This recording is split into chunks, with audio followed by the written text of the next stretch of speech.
not what the country can do for you, but what you can do for the country. Be a change you want to see. A very good morning. Heartily welcome to one and all.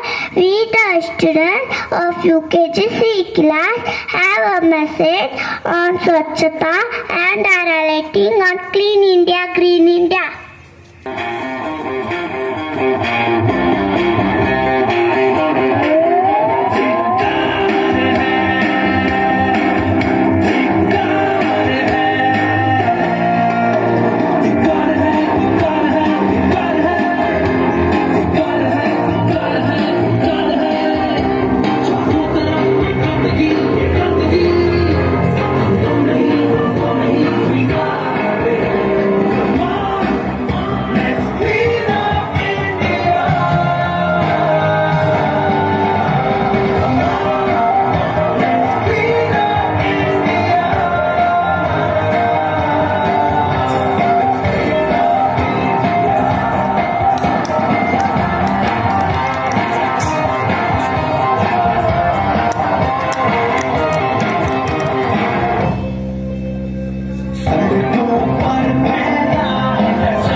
मैं जिम्मेदार नागरिक होने के नाते शपथ लेता हूँ सार्वजनिक स्थान पर कचरा नहीं फेंकूंगा, उसे ले जाकर निर्धारित स्थान पर फेंकूंगा।